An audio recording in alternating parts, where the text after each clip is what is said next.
The Pentagon just handed Congress a reality check that is as extraordinary as it is devastating.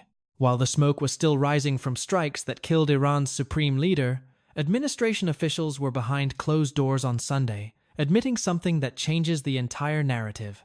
They acknowledged there was zero intelligence, suggesting Iran planned to attack United States forces first. This is not just a minor clerical error. It is a direct, high-definition contradiction of the very justification President Trump used to launch the most ambitious military assault on Iran in decades. On one side, we have a polished 8-minute video where the president claimed he was defending the American people by eliminating imminent threats from a regime developing missiles that could, quote, soon reach the United States of America. On the other side, just 24 hours later, we have Pentagon briefers telling congressional staff the exact opposite during a 90-minute classified session. According to multiple sources who attended that briefing, officials emphasized that while Iran poses general threats, they presented no intelligence about Tehran attacking American forces first. The speed of this credibility collapse is record-breaking. In the past, it took months or even years to uncover the fabrications behind major military interventions. In 2026, the gap between official public claims and classified reality has narrowed to a single day. We are watching American foreign policy credibility dissolve in real time, as allies and rivals alike realize that Washington's security assessments are being retrofitted to justify decisions that have already been made by the Oval Office. With 3 American troops already dead and the Middle East on a knife edge, the cost of this intelligence shell game is becoming tragically clear. In this video, we will break down the shifting claims of imminent threat, the catastrophic economic fallout of a $2 trillion deficit, and how Europe's control over semiconductor technology might be the ultimate card that leaves the United States strategically crippled. The irony is thick enough to choke on. Just 48 hours before the missiles flew, Oman's foreign minister, who had been mediating these high-stakes nuclear negotiations, announced what he called a genuine breakthrough. Tehran had reportedly agreed to never again stockpile enriched uranium. Diplomacy was actually working. Yet, while mediators were celebrating a path toward peace, the White House was fueling the jets. Launching a massive military strike in the middle of a diplomatic victory is not just a strategic blunder. It is a calculated act of sabotage that makes Washington look like an unreliable narrator in its own story. This is not just about bad timing. It is about a blatant disregard for the law. Democratic Representative Jim Himes called this a clear violation of the Constitution, which explicitly grants the power to declare war to Congress, not the Oval Office. But the criticism is not coming from only one side of the aisle. Republican Representative Thomas Massie, who is rarely a critic of this administration, condemned the strikes as unconstitutional and stated bluntly that there was no imminent threat to the United States from Iran. When you have bipartisan members reaching the same conclusion after seeing the classified evidence, the credibility gap becomes a canyon. Senator Andy Kim summarized the situation for Politico, calling it a textbook example of a president deciding what he wanted to do first, and then making his administration scramble to find any argument they could to justify it. The international community is not buying the script either. United Nations Secretary-General Antonio Guterres condemned the use of force, while the European Union urged maximum restraint in a situation they called greatly concerning.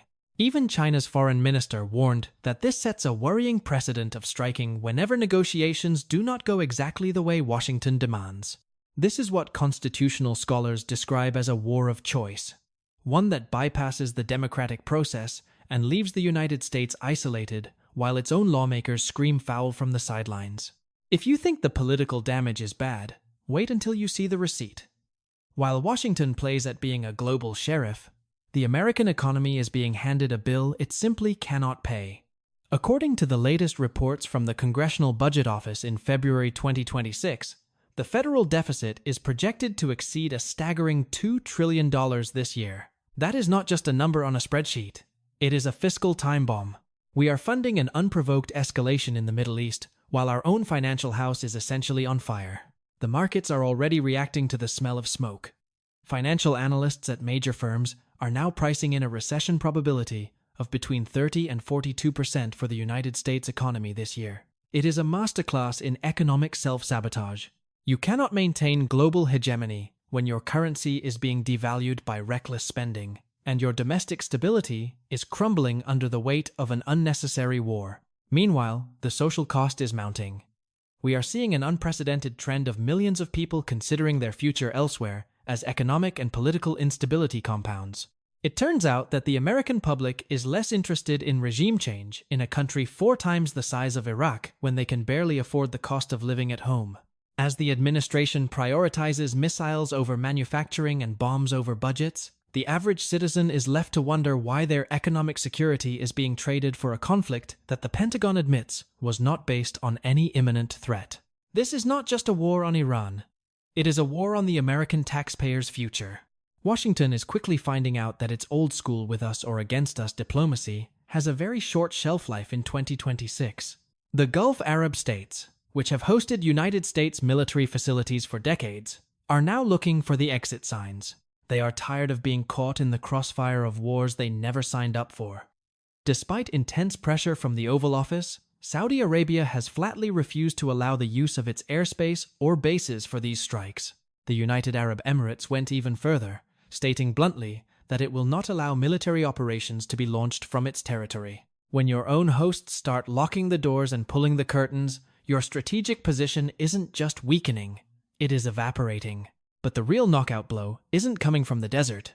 It is coming from the high-tech laboratories of Europe. For years, Washington has acted as if it owns the future.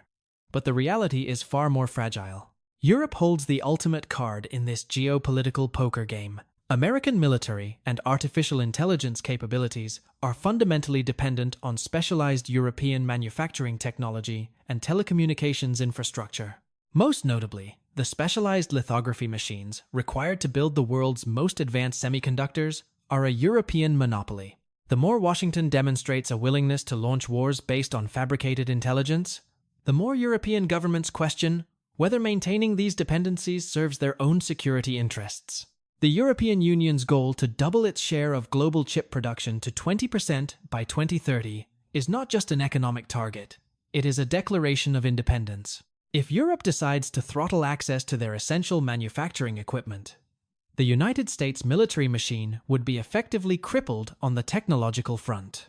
Washington is trading its long-term strategic security for a short-term military ego trip, and the rest of the world is starting to realize that the most powerful weapon in 2026 isn't a missile, it is the power to unplug the supply chain. History has a nasty habit of repeating itself, but this time it feels like a low-budget, high-stakes remake of a movie we've already seen and hated.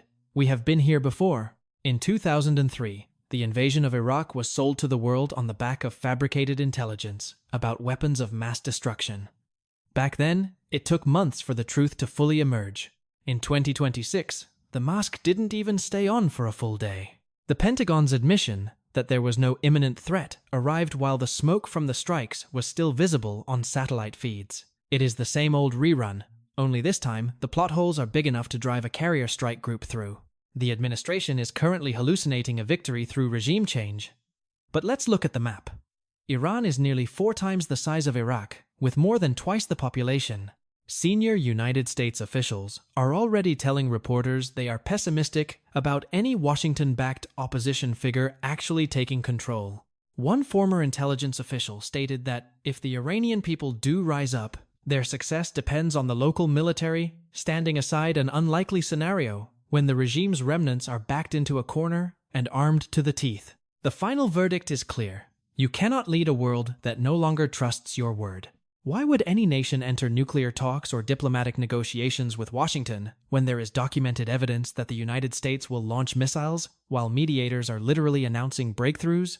China's foreign ministry has already made this explicit, noting that military escalation during successful talks makes future diplomacy almost impossible. We are witnessing the end of an era where American intelligence was the gold standard, replaced by a reality where it is treated with the same skepticism as a late-night infomercial.